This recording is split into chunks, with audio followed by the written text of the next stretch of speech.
Okay, good morning students. Our today's topic is area vector. First, we will study in this class about the area vector. Then we will study about the electric flux, concept of electric flux we will discuss. And then we will discuss about the Gauss theorem and its proof.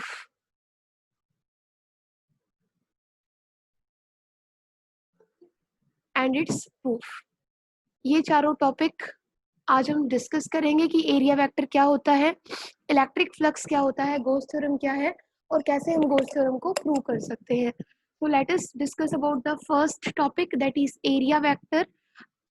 अब देखिए area vector क्या होता है और क्यों हम area को vector बोल रहे हैं, ठीक है। क्योंकि आप तक आपने क्या स्टडी किया है कि एरिया कैसी क्वांटिटी है, area is a scalar quantity, है ना। लेकिन कुछ प्रॉब्लम्स ऐसी होती हैं जिसमें कुछ सिचुएशंस हमें ऐसी डील करते हैं हम फिजिक्स के अंदर, in that it is convenient to treat area as a vector, ठीक है। तो in some problems we treat area as a vector quantity. अब ठीक है, एरिया को हमने वेक्टर क्वांटिटी तो कंसिडर कर लिया है, बट मेन जो प्रॉब्लम है यहाँ पे, जो मेन सिचुएशन हमारे सामने नेक्स्ट जो है वो है, आपको पता है कोई भी वेक्टर क्वांटिटी होती है, वेक्टर क्वांटिटी का मतलब क्या होता है, मैग्नीट्यूड प्लस डायरेक्शन। कि मैग्नीट्यूड तो है ही, बट हम उसको कौन सी डायरेक्शन, उससे जो एसोसिएटेड डायरेक्शन है, एरिया को कैसे डायरेक्शन असाइन करें। हमारे पास नेक्स्ट प्रॉब्लम है कि जो एरिया हमने वेक्टर क्वांटिटी कंसिडर किया है उसको हम वेक्टर कैसे, जो डायरेक्शन है उससे उस एरिया के साथ, उसके मैग्नीट्यूड के साथ डायरेक्शन को कैसे असाइन कर सकते हैं। तो next problem is how to assign या associate direction with the area. देखिए एक एक स्टेप को क्लियर करते हुए चलिए, ठीक है। एरिया हमें पता है एक स्केलर क्वांटिटी है, बट कुछ प्रॉब्लम्स, कुछ सिचुएशंस ऐसी होती है फिजिक्स के अंदर, उसमें ये कन्वीनियंट होता है एरिया को एज अ वेक्टर ट्रीट करना, ठीक है। तो वेक्टर ट्रीट करते हैं। Next problem is how to associate direction with the area, कि एरिया के साथ कैसे डायरेक्शन दे, ठीक है। तो एरिया वेक्टर का मतलब यही है कि एरिया के साथ हम क्या दे रहे हैं, एरिया मैग्नीट्यूड है और उसको एक डायरेक्शन भी असाइन कर रहे हैं। कि सपोज आपके पास ये एक एरिया है, ये कोई भी एरिया है, मैं इसका एक स्मॉल एलिमेंट ले लूं ये, तो इसका जो डायरेक्शन होगा वो क्या होगा, ठीक है। यही तो होता है कि जो आपके पास कॉन्फ़िगरेशन है एरिया की, उसकी डायरेक्शन क्या दोगे। बेटा एक मिनट होल्ड करना, कमलेश मैम का कॉल है। Hello good morning ma'am. Hello ma'am good morning. Ma'am मैं लाइव क्लास ले रही हूँ, उस टाइम मैम गलती से कॉल चला गया था। ओके हेलो बेटा। So how to assign direction with the area, ये है नेक्स्ट क्वेश्चन कि कैसे हम किसी एरिया के साथ, कोई भी आपके पास एरिया है, सपोज कोई सरफेस है, उसको हम कैसे डायरेक्शन असाइन करें। तो हम यहाँ पे क्या करेंगे, we will divide the area into small small element. Suppose आपके पास एक कंप्लीट सरफेस है जिसका एरिया कितना है s, तो हम क्या करेंगे, वी विल डिवाइड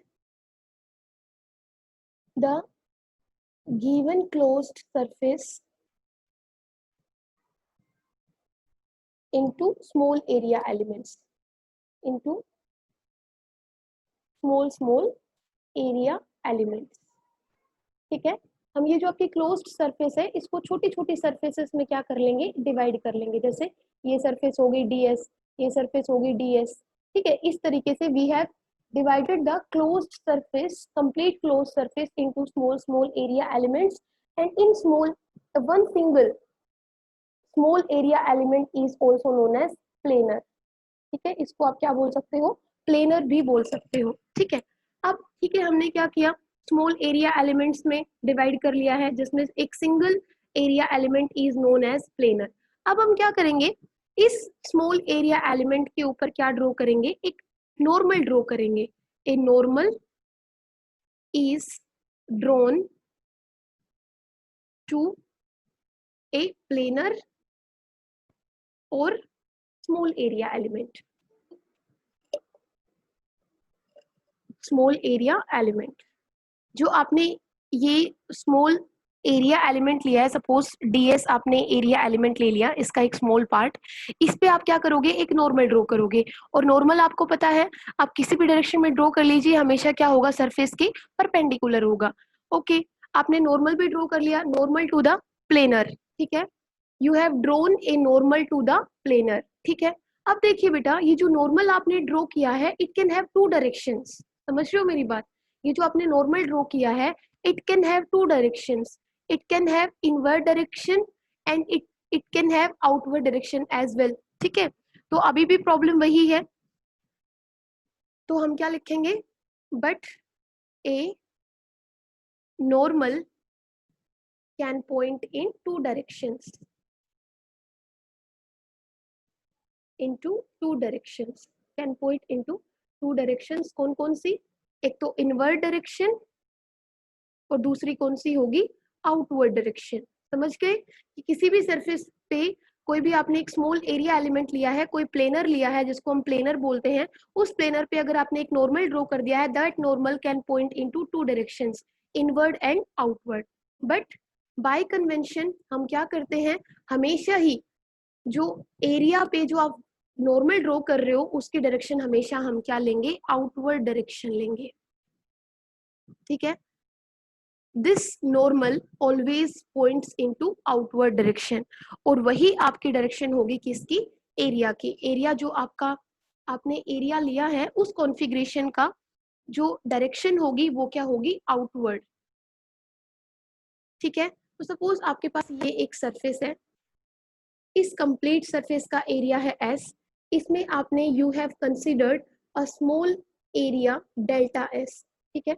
अब ये डेल्टा S है, इस डेल्टा S का हमें पता है मैग्नीट्यूड तो कितना है, डेल्टा S है, लेकिन इस डेल्टा S का जो ये एरिया एलिमेंट है, इसकी डायरेक्शन क्या होगी, तो इसकी डायरेक्शन होगी, इसकी direction is along the normal drawn to its surface, ये होगा नॉर्मल ड्रोन। अब नॉर्मल की दो डायरेक्शन हो सकती है, इनवर्ड भी हो सकती है और आउटवर्ड भी डायरेक्शन हो सकती है, बट हम क्या लेंगे, the vector, area vector is always pointed outward the area element, ठीक है। जो भी एरिया एलिमेंट है उसके ऊपर जो आपने नॉर्मल ड्रॉ किया है उसकी डायरेक्शन हमेशा क्या रहेगी, outward, and this outward direction gives the direction of this area whose magnitude is delta S. ये क्लियर है सबको। और इस डायरेक्शन में आपने यूनिट वेक्टर n ले रखा है, जो कि क्या शो कर रहा है, यूनिट वेक्टर n क्या है, एक यूनिट वेक्टर है जो कि डायरेक्शन बताता है किसकी, एरिया एलिमेंट की, जो कि कहाँ पे है, आउटवर्ड डायरेक्शन में शो कर रहा है, ठीक है। इसी तरीके से सपोज आपके पास दूसरा एक एरिया है, इसमें से भी अगर हम एक स्मॉल सरफेस कंसीडर कर ले, ये हमने एक स्मॉल सरफेस कंसीडर कर ली है, इस स्मॉल सरफेस पे इसका सपोज मैग्नीट्यूड कितना है, डेल्टा एस है, और इसके ऊपर अगर आप नॉर्मल ड्रॉ करते हो इस डायरेक्शन में, तो this normal direction, this normal pointing in outward direction will give you the direction of this area element। ये क्लियर है बेटा, कि जो एरिया आप लोगे उस एरिया वेक्टर का मतलब क्या है, कि एरिया मैग्नीट्यूड प्लस डायरेक्शन, ठीक है। और डायरेक्शन क्या होगी किसी भी एरिया की, उसके लिए कैसे करेंगे हम, पहले उस एरिया को स्मॉल स्मॉल एरिया एलिमेंट्स में डिवाइड करेंगे, स्मॉल स्मॉल एरिया में एलिमेंट्स में डिवाइड करने के बाद क्या करेंगे, एक स्मॉल एरिया एलिमेंट लेंगे, उस एरिया एलिमेंट को आप प्लेनर भी बोल सकते हो, उस प्लेनर के ऊपर जब आप एक नॉर्मल डालोगे, जैसे ये आपने एक नॉर्मल डाल दिया इसके ऊपर, इस नॉर्मल की दो डायरेक्शंस हैं, मान लो इसका एरिया हो गया डेल्टा एस, लेकिन अगर नॉर्मल ड्रॉ करोगे तो this normal can have two directions, inward as well as outward, so the direction of this area element will always will be outward direction, in outward direction। suppose आपके पास ये एक थोड़ा सा और अगर इसको एक्सप्लेन कर दूं, क्योंकि आप जितने भी आगे चैप्टर्स पढ़ोगे जहाँ पे भी एरिया वेक्टर की बात करोगे उसका मतलब क्या है, मैग्नीट्यूड प्लस डायरेक्शन, और डायरेक्शन क्या होगी, direction of the area element is along the normal drawn to its surface and that is always in outward direction along the normal। suppose आपके पास ये एक एरिया एलिमेंट ले लिया है आपने, ठीक है, ये कुछ इस तरीके से रखा हुआ है। तो इस सपोज आपके पास इसका जो ये होगा, ये this direction, this is the normal drone and this is the outward direction, ठीक है। ऐसे अगर आपके पास एक सर्कल है तो सर्कल का ये हो गया आपका एरिया वेक्टर, ठीक है। इसको आप एन से भी डिनोट कर सकते हो, मतलब एरिया वेक्टर, कि एरिया का वेक्टर मतलब उसकी डायरेक्शन। तो direction is given by the unit vector N, ठीक है। समझ आ गया ये। जब आप सारे ऐसे स्मॉल एरिया एलिमेंट्स को जोड़ दोगे, ठीक है, तो आपके पास क्या मिल जाएगा, कंप्लीट सरफेस एस मिल जाएगा, उसका मैग्नीट्यूड मिल जाएगा और उसके अलोंग डायरेक्शन मिल जाएगी। ये कंप्लीट है कि एरिया वेक्टर का मतलब क्या होता है। अब यहाँ पे जैसे हमने डेल्टा एस लिया था, ठीक है, यहाँ पे डेल्टा एस अगर मैं लिख दूं तो इसका मतलब क्या है, ये आपके पास एरिया वेक्टर हो गया है। इसका मतलब क्या है कि this is magnitude of the small area element and along this small area element we are multiplying by the unit vector n। ये यूनिट वेक्टर n क्या दे रहा है, ये यूनिट वेक्टर आपको डायरेक्शन दे रहा है किसकी, outward drawn normal to its surface. जो आपने इस सरफेस के एक नॉर्मल ड्रॉ किया है और उसकी डायरेक्शन क्या है, outward, that is given by the unit vector n। तो ये हो गई डायरेक्शन और ये हो गया मैग्नीट्यूड। तो this is represented as delta S. Delta S के ऊपर अगर वेक्टर लगा रहे हो मतलब magnitude of area element multiplied by साथ में उस एरिया एलिमेंट के अलोंग जो आपके पास यूनिट वेक्टर है वो। आ गया समझ, आई थिंक इतना काफी था। एरिया वेक्टर में नॉर्मली लोग ऐसे बताते हैं ये एक एरिया वेक्टर है, this is normal drawn to the its surface and this is the direction of this normal outward direction. और आपके पास ये जो एरिया वेक्टर हो गया delta S is equal to delta S unit vector हो गया। क्लियर है, काफी ज्यादा एक्सप्लेनेशन करने का देने का कोई फायदा होना चाहिए। ओके ये इसलिए एक्सप्लेन कराया है क्योंकि आगे जितने भी आप चैप्टर्स करोगे सब में हम एरिया वेक्टर की बात करेंगे। तो delta S, simply delta S क्या था, मैग्नीट्यूड। डेल्टा एन क्या था, उस डेल्टा एस के अलोंग यूनिट वेक्टर, उसकी डायरेक्शन, उस डेल्टा एस की डायरेक्शन क्या होगी, उसका मैग्नीट्यूड जो है उस मैग्नीट्यूड की डायरेक्शन क्या होगी कॉन्फ़िगरेशन की। अब चलते हैं किसके ऊपर, अब चलते हैं हम इलेक्ट्रिक फ्लक्स के ऊपर। बेटा व्हाट इज इलेक्ट्रिक फ्लक्स, अभी तक आपने काफी सारी क्वांटिटीज पढ़ ली हैं। इलेक्ट्रिक फील्ड आपने पढ़ लिया है, इलेक्ट्रिक फील्ड इंटेंसिटी आपने पढ़ लिया है। इलेक्ट्रिक फील्ड क्या था, what is electric field, if I ask you define the electric field in a single line then how will you define electric field. Electric field is the effect of, is an effect बोल सकते हैं created by a charge around it. ये तो होता है कि एक charge है, this charge has created an effect around it and this effect is known as electric field, यही बोलते हैं। अब स्टूडेंट्स जो ये इलेक्ट्रिक फ्लक्स है this is also a quantity, ठीक है, ये भी एक आपके पास क्वांटिटी है बट ये एक डिफरेंट टाइप की क्वांटिटी है। कैसे है डिफरेंट टाइप की क्वांटिटी, इस इलेक्ट्रिक फ्लक्स को एक्सप्लेन करने के लिए हम इलेक्ट्रिक फील्ड का यूज करेंगे। We will take the help of terms electric field, ठीक है, area in this electric field, area की भी हम हेल्प लेंगे। ओके तो इसको एक्सप्लेन करते हैं। अगर मैं आपको नॉर्मल डेफिनेशन में बता दूं इलेक्ट्रिक फ्लक्स की डेफिनेशन, तो इलेक्ट्रिक फ्लक्स को कैसे डिफाइन कर सकते हो, इलेक्ट्रिक फ्लक्स इज क्या, electric flux over an area, area की बात कर रहे हैं, इज ए काउंट, मतलब काउंट मतलब नंबर है या मेजर है किसका, of how many number of lines, how many number of lines crossing this area।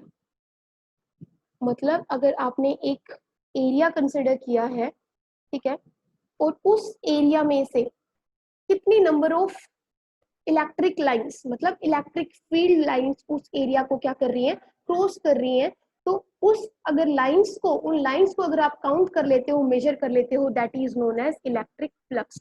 तो इलेक्ट्रिक फ्लक्स क्या है, electric flux is a count है, मेजर है of how many number of lines crossing any area, कि किसी भी area में से कितनी नंबर ऑफ लाइंस पास कर रही हैं, that is known as electric flux.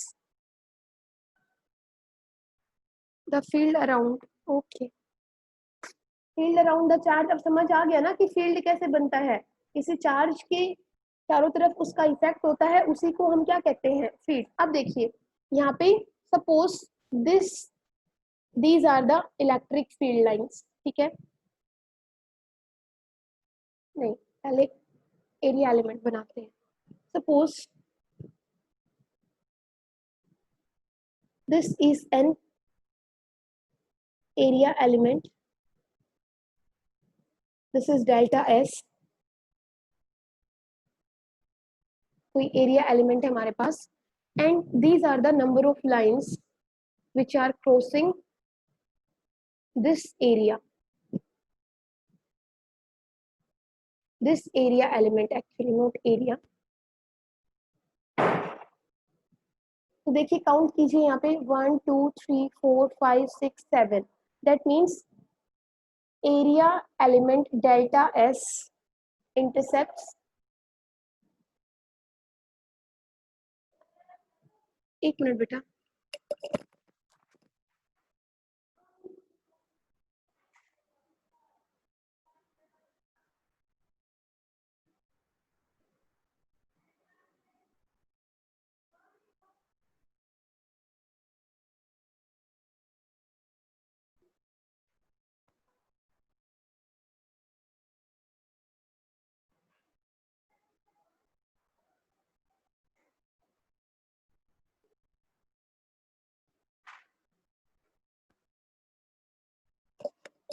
Hello hello बेटा। So this delta S is an small area element delta s, and this delta s intersects how many number of lines? I think you have counted, this is 3 plus 6 plus 7 lines, ठीक है। तो ये आपके पास यहाँ पे electric flux कितना हो गया है, अगर नॉर्मली जनरली अगर हम इसको टर्म्स में काउंट कर ले तो कितना है, electric flux in this case is 7। Okay, दूसरा देखते हैं, सपोज यहाँ पे इसका एरिया वेक्टर क्या होगा, ये तो आपने जो लिया है, this is delta S is only magnitude, but what is it's area vector, मतलब जो एरिया वेक्टर जो आपने एक नॉर्मल ड्रॉ किया था, उस नॉर्मल की डायरेक्शन क्या होगी, तो देखिए ये होगी इसकी डायरेक्शन, एरिया वेक्टर की direction, this is the normal drawn it to its surface and this is pointing in outward direction, so this gives us the direction of this area element। I hope this is clear to everybody। अब देखिए हम हमेशा क्या देखेंगे कि ये जो area vector है वो इस, अगर मैं इस इलेक्ट्रिक फील्ड लाइंस को मान लूं कि ये इलेक्ट्रिक फील्ड के साथ कितना एंगल बना रहा है, यहाँ पे जो एरिया वेक्टर है एन और ई, दोनों के बीच में एंगल कितना है, थीटा कितना है, 0 डिग्री। बात समझ आ रही है, यहाँ पे थीटा कितना है, 0 डिग्री।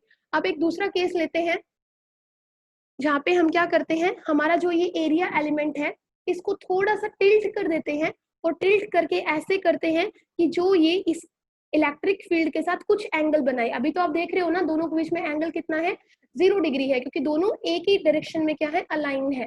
एरिया वेक्टर की डायरेक्शन देखिए, जो आपने ये एरिया एलिमेंट रखा है वो एक्चुअल में क्या है, परपेंडिकुलर है इस इलेक्ट्रिक फील्ड के, ठीक है, लेकिन जो इससे आउटवर्ड डायरेक्शन में जो नॉर्मल है, जो कि किसकी डायरेक्शन दे रहा है आपको, इस एरिया एलिमेंट की डायरेक्शन को रिप्रेजेंट कर रहा है, वो क्या है, इलेक्ट्रिक फील्ड के साथ उन दोनों का एंगल देखेंगे, ना कि इस एलिमेंट की, ये एलिमेंट कैसे रखा हुआ है, ये एलिमेंट तो परपेंडिकुलरली रखा हुआ है, ठीक है, समझ रहे हो ना, इन इलेक्ट्रिक फील्ड लाइंस के, लेकिन जो ये एलिमेंट है इसका जो एरिया वेक्टर है that is aligned in the direction of electric field, ठीक है। तो इन दोनों के बीच में हमेशा एंगल किसके बीच में देखेंगे, कि जो इलेक्ट्रिक फील्ड है उसके बीच में, और जो डेल्टा एस आपने लिया है उसका एरिया वेक्टर कौन से डायरेक्शन में है, तो दोनों की डायरेक्शन यहाँ पे क्या है, सेम। अभी मैं आपको दिखाती हूँ कि अगर आप थोड़ा सा टिल्ट कर देते हो इस एरिया एलिमेंट को लाइक दिस, ये मान लो आपने टिल्ट कर दिया है, और इससे इलेक्ट्रिक फील्ड लाइंस अब कुछ ऐसे जा रही है,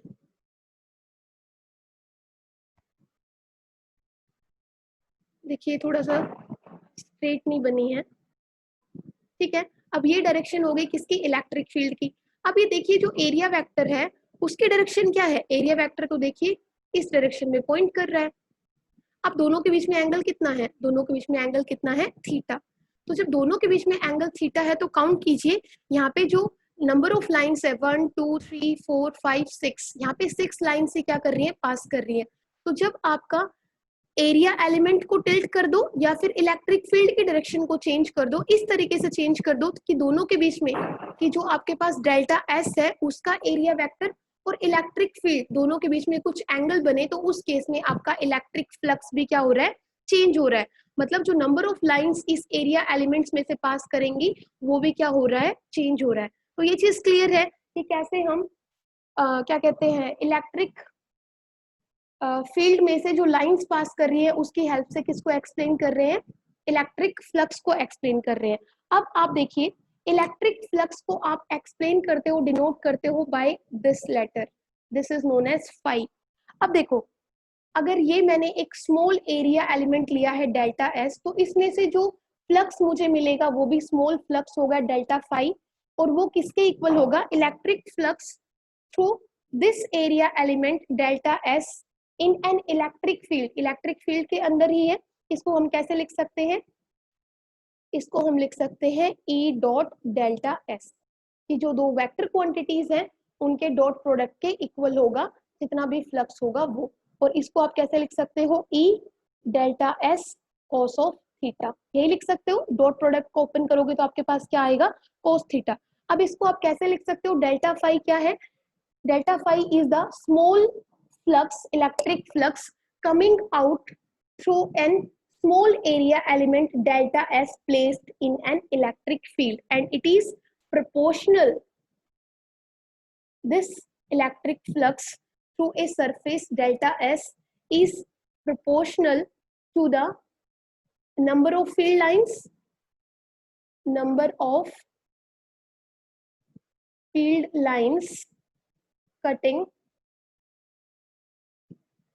द एरिया एलिमेंट। यही है बेटा कि इस एरिया एलिमेंट को डेल्टा एस को कितनी नंबर ऑफ लाइंस क्या कर रही है, कट कर रही है। तो डेल्टा एस में से how many number of electric field lines are crossing, passing और कटिंग, तो इन दोनों का dot product is known as electric flux. Clear है। अब ये तो हो गया small flux, electric flux coming, मतलब small electric flux coming out of the this small area element delta S. अगर हमें कंप्लीट सरफेस से लेना हो तो क्या करेंगे, to calculate the total electric flux through any given surface S, तो उसके लिए आपको पता है हम क्या करेंगे, इस पूरे सरफेस जो कि आपके पास एस है उसको ऐसे ही स्मॉल स्मॉल डेल्टा एस में क्या कर देंगे, डिवाइड कर देंगे। उन सारे डेल्टा एस से तो आपको, एक मिनट बेटा,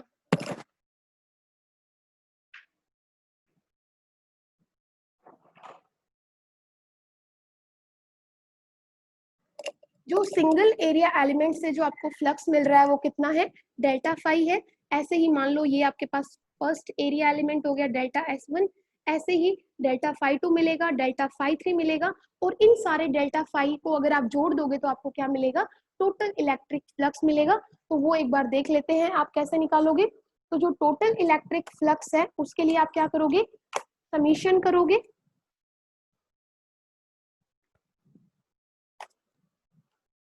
तो ये आपके पास हो जाएगा total flux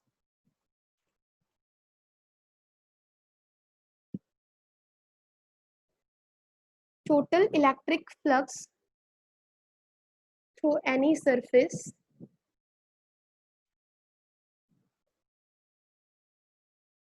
is given as, कैसे निकालेंगे, फाई ई, डेल्टा फाई से फाई ई हो गया है, और आप क्या करोगे, this is comparable to summation, summation आपको पता है क्यों लगाया है हमने, to find out the complete effect. ठीक है, सारे डेल्टा एस को क्या कर दिया है, कंबाइन कर दिया है, तो ये आपके पास आ गया है ई डॉट डेल्टा एस। और अब क्या करेंगे, आपको पता है ये समीशन इंटीग्रेशन में चेंज हो जाता है when this delta S is approaching to zero, in that case this summation will be change into integration, और ये आपके पास आएगा phi E is equal to closed integral इसको बोलते हैं, जब आपके पास इंटीग्रेशन के साइन पे अगर आप एक सर्कल बना देते हो, this is known as closed integral या integration over a closed surface या integration of a closed surface. ठीक है, तो हमें यही बनाना था, डीएस डीएस से मिलके क्या बन रही थी, कंप्लीट सरफेस। तो किसी भी कंप्लीट सरफेस का अगर आप क्या कर रहे हो, उसमें से कितना टोटल फ्लक्स आ रहा है, अगर उसका इंटीग्रेशन करना चाहते हो तो यहाँ पे लाइन इंटीग्रल और लाइन इंटीग्रल पे एक circle, that means integration over a closed surface.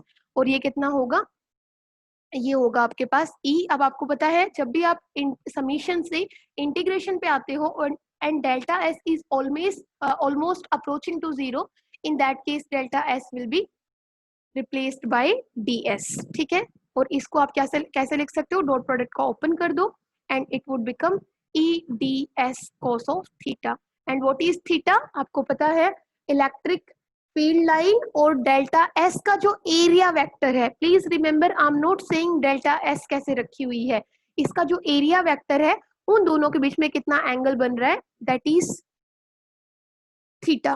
ठीक है, अब देखते हैं थोड़ा सा एक दो केसेस, ये क्लियर है ना आपके पास। Total electric flux coming out of any closed surface is given as integration of या closed integral of E dot ds। ये है आपके पास इलेक्ट्रिक फ्लक्स। इलेक्ट्रिक फ्लक्स है क्या, electric flux is a quantity which measures which counts how many number of lines crossing any area. Clear है, अब देखो इसमें एक दो केसेस डिफाइन कर लेते हैं। केसेस क्या होंगे कि बेटा आपके पास जो फ्लक्स है वो किसके ऊपर डिपेंड कर रहा है, थीटा के ऊपर। या तो आप क्या कर दो, इलेक्ट्रिक जो आपका फील्ड है उसकी ओरिएंटेशन चेंज कर दो, या फिर आपने जो एरिया एलिमेंट लिया है उसकी डायरेक्शन को चेंज कर, सॉरी इसकी डायरेक्शन को चेंज कर दो इलेक्ट्रिक फील्ड की, या फिर आपके पास जो डेल्टा एस है उसको टिल्ट कर दीजिए। ठीक है, किसी एक को भी दूसरे के रेस्पेक्ट में टिल्ट करेंगे तो थीटा क्या होगा, वेरी करेगा। थीटा वेरी करेगा तो क्या होगा, फ्लक्स चेंज होगा। अब आपको पता है थीटा तो कोस थीटा आपके पास क्या होता है, 0 भी होता है, 1 भी होता है और नेगेटिव भी होता है। इसका मतलब फ्लक्स किसी भी सरफेस से पॉजिटिव भी हो सकता है, नेगेटिव भी हो सकता है और 0 भी हो सकता है। कोस 0 कितना होता है 1, कोस 90 कितना होता है 0, और 90 से बाहर अगर वैल्यूज के लिए जाओगे तो कोस थीटा क्या होगा, नेगेटिव। तो फ्लक्स भी coming out of a surface 0 भी हो सकता है, पॉजिटिव भी हो सकता है, नेगेटिव भी हो सकता है। This is one thing. Second, आप देखिए यहाँ पे जो फ्लक्स है वो कैसी क्वांटिटी है, स्केलर क्वांटिटी है, that is equal to the dot product of two vector quantities. यहाँ पे ये जो डेल्टा एस है ये भी क्या है, एक एरिया वेक्टर है, तो ये भी वेक्टर है। इलेक्ट्रिक फील्ड भी आपके पास कैसी क्वांटिटी है, वेक्टर क्वांटिटी है। तो दो वेक्टर क्वांटिटी के डॉट प्रोडक्ट से जो हमें क्वांटिटी मिल रही है इलेक्ट्रिक फ्लक्स, वो कैसी क्वांटिटी है, स्केलर क्वांटिटी है। अब इसकी यूनिट्स क्या होंगी, फाई ई की यूनिट्स होगी। ई डॉट डी एस था, इलेक्ट्रिक फील्ड की यूनिट आपके पास क्या है, newton per coulomb into metre square. So this is newton per coulomb metre square. I hope this topic is clear to everybody. बहुत ज्यादा ही एक्सप्लेनेशन हो जाती है नहीं। ओके, नेक्स्ट चलते हैं सबसे इंपॉर्टेंट टॉपिक और इस चैप्टर का heart, that is known as Gauss theorem. और please keep in mind Gauss theorem से हमेशा 5 नंबर का क्वेश्चन, फुल फ्लेज्ड क्वेश्चन आता है एज इट इज। तो जितना भी अब अभी करा रही हूँ गोस थ्योरम, यहाँ से लेके जब तक ये चैप्टर खत्म नहीं हो जाता है, please don't skip any live class. ठीक है, और जहाँ पे भी प्रॉब्लम आए उसको घर नहीं लेके जाना है, वहीं पे क्लियर कर लेना गोस थ्योरम। और this is also known as Gauss law in electrostatics.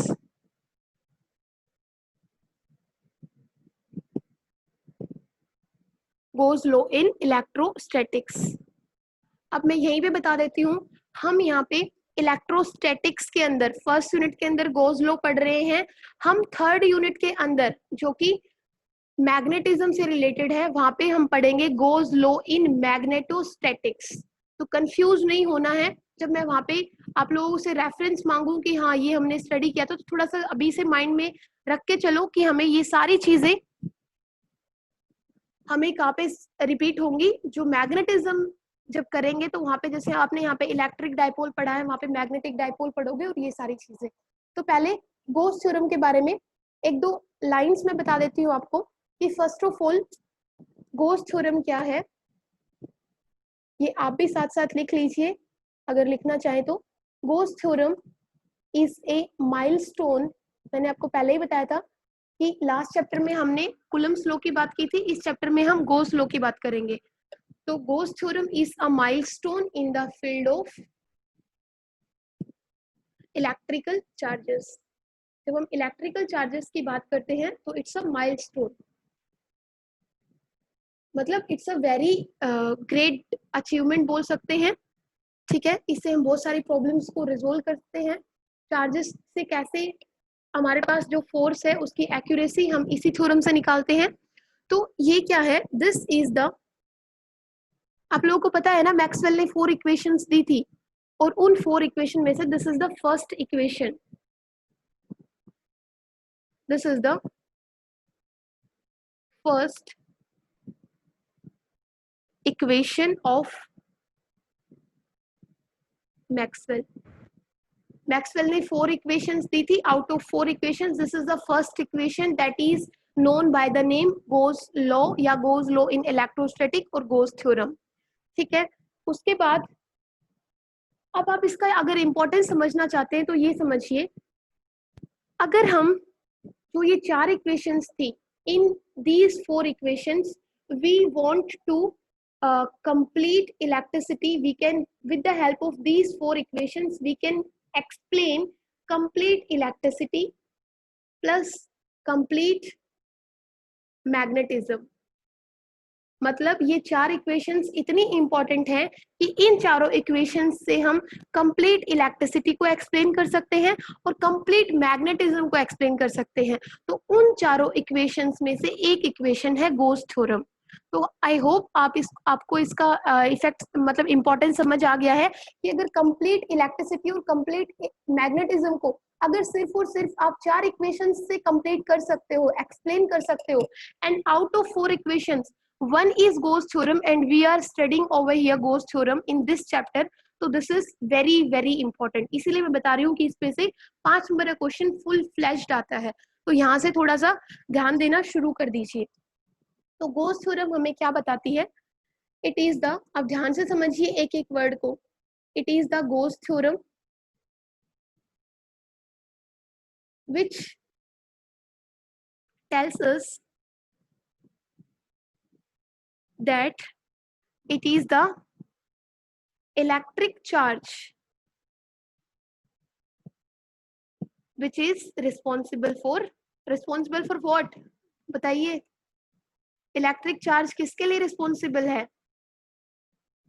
Answers, yes, श्रुति, हेमलता, वर्षा, कोमल, नेहा, सारे बताइए, चार्ज की वजह से क्या है? Electric field. Okay, and if there is no charge, if there is an electric field, that means there has to be a charge। इसको explain करने की जरूरत तो नहीं है, ये गोस थ्योरम ही है जो हमें ये बताती है कि इलेक्ट्रिक चार्ज किसके लिए रिस्पॉन्सिबल है, इलेक्ट्रिक फील्ड के लिए। तो अगर आप लोगों को कहीं पे भी हम ये बात करें कि यहाँ पे इलेक्ट्रिक फील्ड प्रेजेंट है तो there must be charge over there, वहां पे क्या होगा, चार्ज भी होगा। ठीक है, अब बात करते हैं what is the relation between electric charge and electric field। Electric charge और इलेक्ट्रिक फील्ड के बीच में क्या रिलेशन है, this was told by the goes theorem. और क्या है ये गोस थ्योरम का, एक बार लिख लेते हैं, what is the relation between electric field and electric charge is, sorry is नहीं, was told by the Gauss theorem। Gauss theorem ने ही हमें ये बताया था कि इलेक्ट्रिक फील्ड और इलेक्ट्रिक चार्ज के बीच में क्या रिलेशन है। ठीक है, अब बात करते हैं, आते हैं Gauss theorem के ऊपर। Gauss theorem क्या थी, अब समझिए जब तक मैं ये रब कर रही हूँ। Gauss एक साइंटिस्ट थे जिन्होंने ये बताया कि जब आप किसी भी क्लोज्ड सरफेस को, ठीक है, किसी वैक्यूम के अंदर रखते हो या स्पेस के अंदर रखते हो जहां पे क्या प्रेजेंट है, इलेक्ट्रिक फील्ड प्रेजेंट है, तो उस केस में क्या होगा, इलेक्ट्रिक फ्लक्स भी होगा, ठीक है, there would be some electric flux linked with that closed surface placed in electric field, और उस सरफेस से अटैच्ड या उस सरफेस से लिंक्ड जो इलेक्ट्रिक फ्लक्स होगा वो किसके ऊपर डिपेंड करेगा, वो इस बात पे डिपेंड करेगा कि उस क्लोज्ड सरफेस के अंदर चार्ज कितना कंटेन है, कितना चार्ज उसके अंदर रखा हुआ है, ना कि उसकी सरफेस पे है। तो I am writing it for you. Gauss said that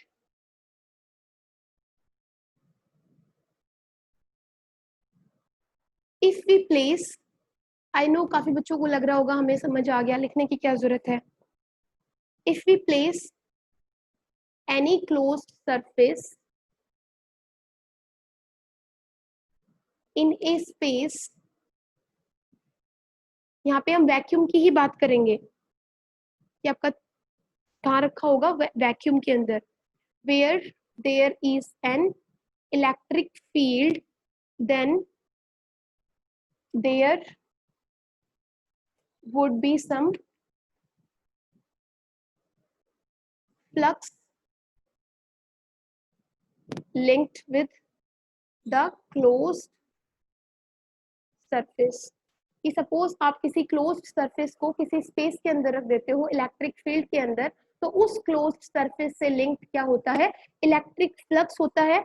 और जो किसके ऊपर डिपेंड करता है, वो इलेक्ट्रिक फ्लक्स किसके ऊपर डिपेंड करेगा कि कितना इलेक्ट्रिक फ्लक्स होगा उस क्लोज सरफेस से एसोसिएटेड। तो that depends upon the charge placed inside that closed surface. कि वो जो क्लोज्ड सरफेस आपने रखी है उसके अंदर चार्ज कितना एसोसिएटेड है, ठीक है, placed only inside not outside. उसकी बॉडी पे कितने चार्जेस है वो हमें नहीं देखना है। सपोज ये आपके पास एक क्लोज्ड सरफेस है, ये सारे चार्जेस हैं, तो इस क्लोज्ड सरफेस से जो लिंक्ड इलेक्ट्रिक फ्लक्स होगा वो किसके ऊपर डिपेंड करेगा कि इस सरफेस के अंदर कितने चार्जेस है। आप देख रहे हो इसके अंदर एक भी चार्जेस नहीं है, नो चार्ज है, तो नो चार्ज है तो no flux is associated with this closed surface. I hope ये क्लियर है। अब इसको, ये तो था मेरा एक्सप्लेन करने का तरीका। अब गोज ने एक्चुअली कैसे बोला, अकॉर्डिंग टू गोज थ्योरम जो टोटल इलेक्ट्रिक फ्लक्स है linked with a closed surface placed in electric field, वो कितना होगा, total electric flux linked with a closed surface which is placed in electric field is equal to 1 upon epsilon naught times the total charge linked inside the या contained inside the closed surface। ये था गोस theorem. अब देखिए इतनी ज्यादा statement और सिर्फ 2 lines, ये सबको क्लियर है क्या है, this is the total electric flux linked with a closed surface. ये किसके इक्वल है, it is equal to the 1 upon epsilon naught times the total charge contained inside the closed surface. इसमें किसी को डाउट तो नहीं हो रहा है कि सपोज ये आपके पास एक क्लोज्ड सरफेस है, इसको आपने इलेक्ट्रिक फील्ड में रखा है, तो इसके अंदर कितना चार्ज है, ठीक है, मान लो इसके अंदर क्यू चार्ज है, स्मॉल क्यू चार्ज है या कैपिटल क्यू चार्ज है या Q1 Q2 Q3 है, तो वो उन Q1 Q2 Q3 small Q या कैपिटल क्यू पे ही क्या करेगा, डिपेंड करेगा, और 1 अपॉन एप्सिलॉन नॉट टाइम्स होगा उस कंप्लीट चार्ज का जो कि इसकी सरफेस के अंदर रखा हुआ है। किसी को कोई डाउट है तो बताइए।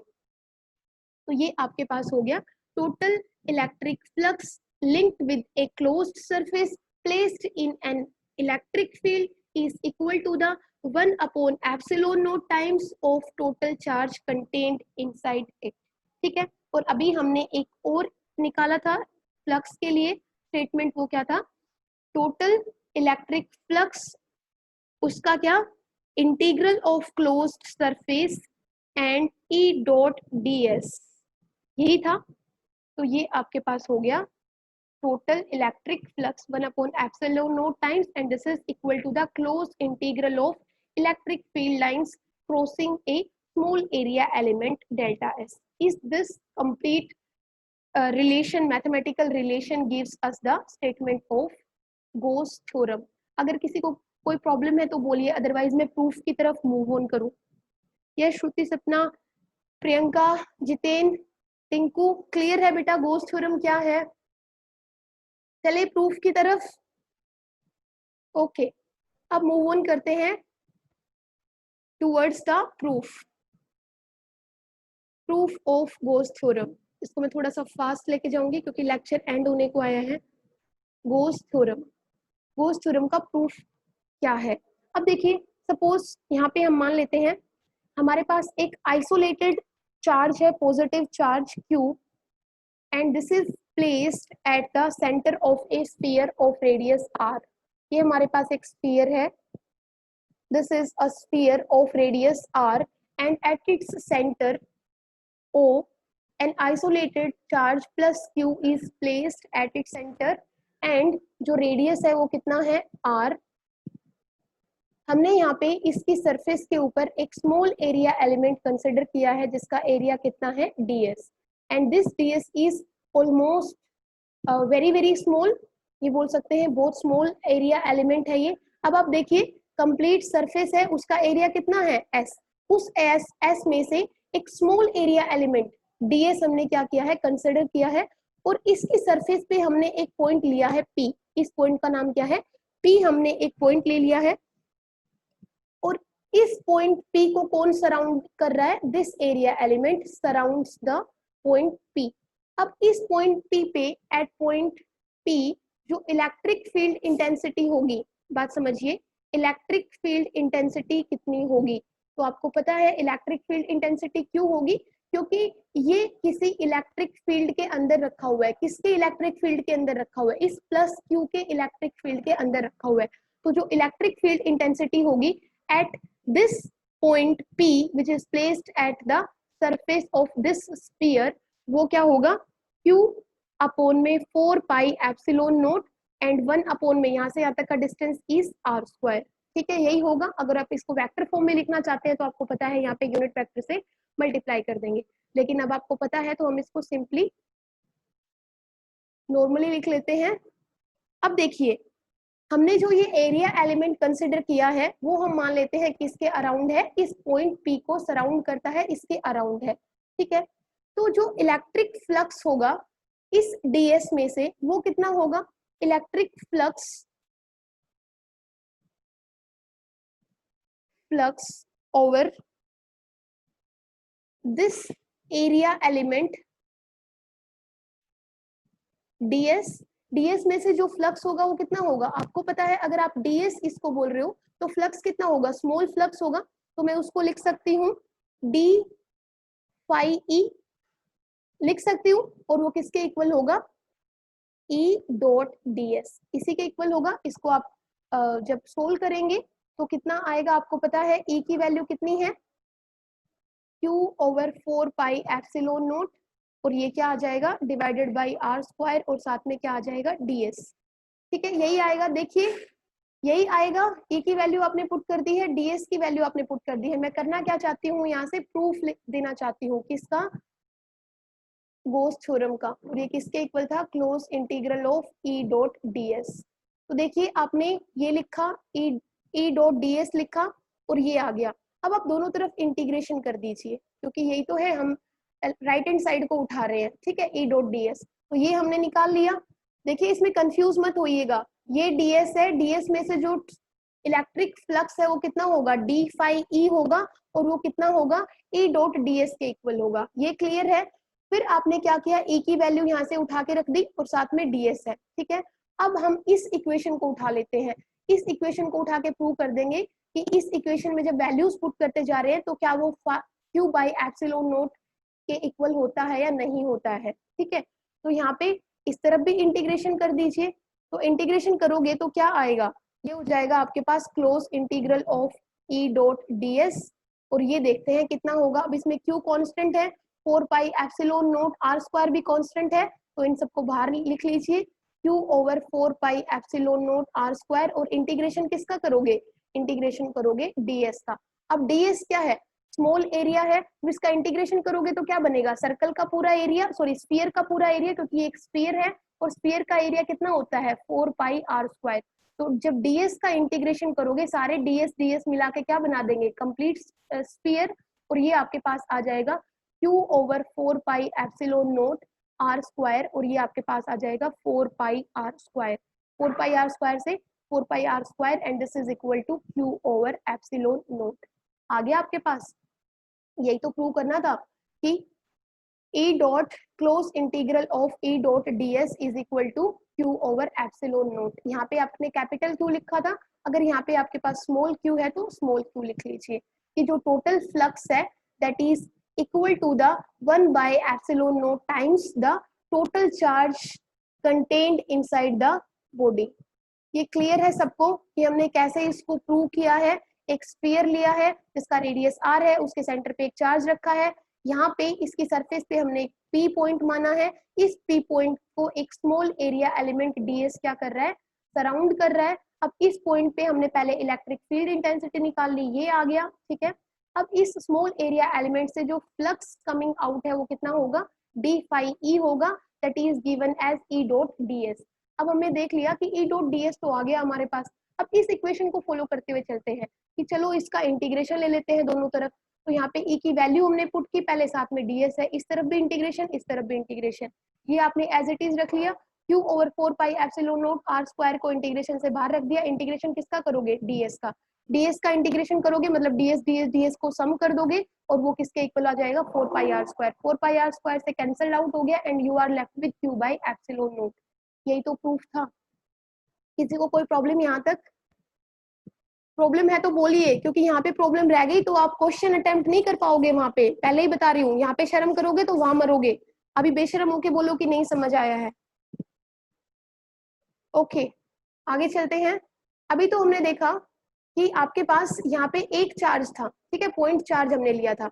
अगर इस स्फीयर के अंदर हम क्या ले लें, सपोज यहाँ पे बहुत सारे point charges Q1 Q2 Q3 Q4 अब प्रेजेंट हो, तो उस केस में जो फ्लक्स होगा वो क्या होगा। जैसे अभी आपने देखा एक चार्ज से हमें फ्लक्स मिल रहा था, अगर बहुत सारे charges Q1 Q2 Q3 up to Qn अगर प्रेजेंट होंगे इस सरफेस के अंदर, तो वो सारे ही इलेक्ट्रिक फ्लक्स में कंट्रीब्यूट करेंगे। इस चार्ज की वजह से जो इलेक्ट्रिक फ्लक्स होगा वो होगा phi E1, इसकी वजह से जो फ्लक्स होगा वो होगा phi E2, इसकी वजह से जो फ्लक्स होगा वो होगा phi E3, और इसकी वजह से जो फ्लक्स होगा वो होगा phi En। तो जो टोटल फ्लक्स होगा उसको कैसे लिखोगे, आप लिखोगे phi E1 plus phi E2 up to phi En।